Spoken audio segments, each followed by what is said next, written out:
Hello नमस्कार दोस्तों। लोक प्रशासन के यूट्यूब चैनल में वेलकम करता हूं। दोस्तों मैं हूं सत्यवान। हम पढ़ रहे हैं पब्लिक एड का मोस्ट इम्पोर्टेंट टॉपिक जन चयन उपागम, पब्लिक चॉइस अप्रोच। देखिए क्या होता है, ये किन बातों पर बल देता है और किन का विरोध करता है और ये क्या होता है, इसके बारे में हम पढ़ेंगे। दोस्तों शुरू से लेकर आखिर तक वीडियो को ज़रूर देखना है। चलो वीडियो स्टार्ट करते हैं। स्टार्ट करने से पहले एक बात बोलना चाहता हूँ, यदि आप लोक प्रशासन की यूजीसी नेट या अन्य किसी भी कंपटीशन एग्ज़ाम की तैयारी कर रहे हैं तो ये वीडियो आपके लिए काफ़ी फ़ायदेमंद होने वाली है। और हमारे चैनल पर लोक प्रशासन से संबंधित और भी वीडियोज़ हैं। तो स्टार्ट करते हैं जन चयन उपागम के बारे में। देखिए, लोक प्रशासन में जन चयन उपागम लगभग नव लोक प्रशासन के साथ ही 1960 के दशक में अस्तित्व में आया। नवीन लोक प्रशासन कब आया? 1960 में। उसी के साथ ये जन चयन उपागम का भी आगमन हुआ।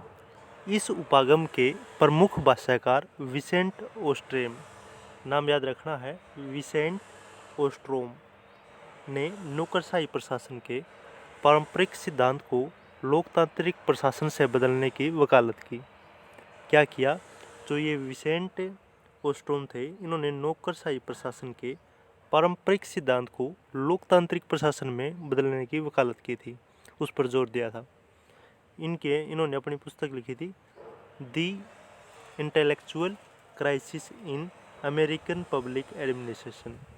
इन्हें पुस्तक लिखी थी the intellectual crisis in American public administration में ओस्ट्रोम लिखते हैं, क्या लिखते हैं? नौकरशाही के ढांचे ज़रूरी हैं, नौकरशाही के ढांचे ज़रूरी हैं, मगर वे उत्पादक और प्रतिक्रियाशील लोक सेवा अर्थव्यवस्था के लिए सक्षम ढांचे नहीं हैं। इन्होंने क्या कहा कि भाई नौकरशाही के लिए जो ढांचा है वो ज़रूरी है, लेकिन वह उत्पादक और प्रतिक्रियाशील लोक सेवा अर्थव्यवस्था के लिए सक्षम नहीं है। ये आगे क्या कहते हैं? ये कहते हैं शक्ति के एकमात्र केंद्र के प्रति जिम्मेदार पेशेवर तौर पर प्रशिक्षित एक लोक सेवा के ऊंचा नीच क्रम की व्यवस्था में पूर्णतः बड़ी प्रशासनिक व्यवस्था की अलग अलग सार्वजनिक वस्तुओं और सेवाओं के बीच अलग अलग परिवेशीय स्थितियों से निपटने की अक्षमता को घटाएगी। देखिए ये क्या कहते हैं, जो शक्ति है एकमात्र केंद्र, वो क्या करेगा? वो जिम्मेदार पेशेवर तौर पर जो लोक सेवा है ना, लोक सेवक है, जो लोक सेवकों की क्रम है ऊंच से नीच की तरफ, यानी कि हायरार्की है, उसमें बड़ी प्रशासनिक व्यवस्था में अलग अलग सार्वजनिक वस्तुएं और सेवाओं के बीच परिस्थिति स्थितियों से निपटने की शक्ति घटाएगी, ये क्या है? ठीक है, यानी कि पद सोपान में, हायरार्की में ये क्या घटाएगी? जिम्मेदारी घटाएगी। साफ बात ये कही। फिर आगे बोलते हैं विभिन्न सार्वजनिक वस्तुओं और सेवाओं की आपूर्ति के लिए अलग अलग सांगठनिक प्रबंधों का उपयोग किया जा सकता है।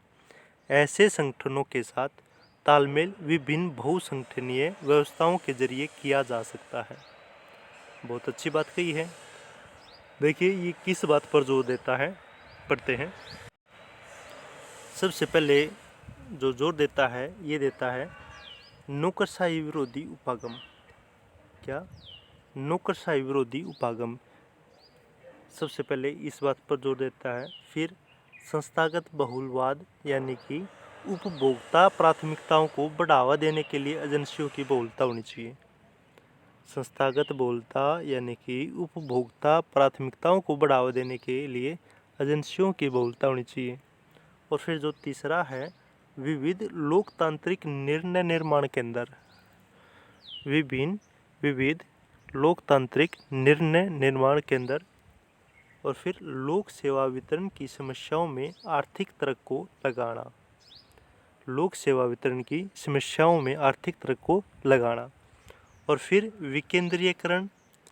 विकेंद्रीयकरण क्या होता है कि शक्तियों का बंटवारा। जैसे ये सबसे अच्छा उदाहरण है इसका पंचायत, यानी कि शक्ति एक हाथ में ना होकर जब कई हाथों में होती है तो वो विकेंद्रीकरण होता है, और एक हाथ में होती है केंद्रीकरण, विकेंद्रीकरण। फिर प्रशासन में जन भागीदारी। इन बातों पर ये जो जन चयन उपागम है, इन बातों पर जोर देता है। और विरोध किनका करता है?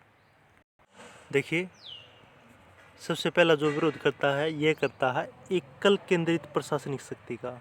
एकल प्रशासनिक शक्ति का, यानी कि आप ये कह सकते हो कि केंद्रीकरण का विरोध करता है। ठीक है, एकल जो प्रशासनिक केंद्रित प्रशासनिक शक्ति होगी वो केंद्रीयकरण में होगी, एक आदमी पूरे प्रशासन को चलाएगा, तो वो होती है एकल केंद्रित प्रशासनिक शक्ति, या इसे आप केंद्रीकरण कह सकते हो। तो इन बातों का विरोध करता है। सेकंड है प्रशासन का राजनीति से अलगाववाद। प्रशासन का राजनीति से अलगाववाद का भी विरोध करता है। और तीसरा है पदानुक्रमिक प्रशासन का, यानी कि पद के अनुसार जो बंटवारा किया गया हायरार्की है, पद सोपान है, उसका भी विरोध करता है। और फोर्थ पॉइंट है तर्कवादी और तटस्थ नौकरशाही का। ठीक है, इन सब का ये क्या करता है? विरोध करता है। दोस्तों, यदि आप चैनल पर फर्स्ट टाइम हो तो कृपया करके चैनल को सब्सक्राइब ज़रूर कर लीजिए, ताकि हमारे लोक प्रशासन की सभी वीडियोस आप देख सको, और जो भी नया कंटेंट मिलेगा, नई वीडियोस आएगी, आपको समय समय पर नोटिफिकेशन मिलता रहे। दोस्तों, यदि आपको वीडियो अच्छी लगे तो अंत में लाइक ज़रूर करना, और कुछ गलत लगे आपको तो कमेंट करके बताना है। जन चयन उपागम के अन्य जो भाष्यकार थे वो कौन कौन थे? यानी कि इसका जो समर्थन करते थे वो, उनमें नाम है बुकानन का, आल्सन का, टलोक, मिशेल, निस्कानेन और ओपेनहाइमर। इनका ये थे जो विद्वान, ये थे इसके समर्थक। उन्होंने क्या किया? इन्होंने प्रशासनिक एवंवाद का सिद्धांत निर्धारित किया, जो कहता है कि वास्तविक जीवन की नौकरशाही जनहित की विरोधी होती है। वास्तविक जीवन की जो नौकरशाही होती है वो क्या है? जनहित की विरोधी होती है, और संसाधनों के हेर फेर तथा आत्म उत्थान की पक्षदार होती है। वे मानते हैं कि नौकरशाही आत्महित को जनहित से ऊपर रखती है। कि ये क्या मानते हैं? इनका मानना है कि जो नौकरशाही है, नौकरशाह यानी कि कर्मचारी है, वो आत्महित को, अपने हित को पहले मानते हैं, और जनता के हित को बाद में रखते हैं। इसी पर मोहित भट्टाचार्य ने कहा है कि मूलतः प्रशासन के नौकरशाही मॉडल की एक आलोचना के रूप में जन चयन उपागम का नाता सार्वजनिक वस्तुओं और सेवाओं के वितरण में संस्थागत बहुलता की संभावना से है। क्या कहा?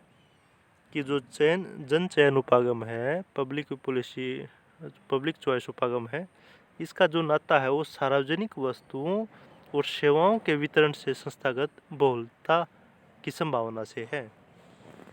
इस प्रकार यह प्रशासन को राजनीति और राजनीतिक संगठन की एक पूर्ण विचारधारा के क्षेत्र के भीतर रखता है। लोक प्रशासन का उभरता अनुशासन जुर्गन हेबरमास द्वारा प्रतिपादित आलोचनात्मक सिद्धांत के प्रभाव में भी आया। एंड यू अराटो और आइक गेबहार्ट द्वारा संपादित पुस्तक दी एसेंशियल फ्रैंकफर्ट स्कूल रीडर में लोक प्रशासन के आलोचनात्मक परिप्रेक्ष्य पर कई मुख्य रचनाएं हैं।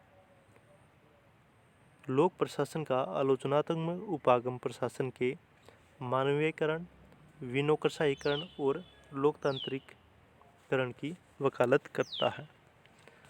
तो ये था दोस्तों हमारा जन चयन उपागम, पब्लिक पॉलिसी अप्रोच।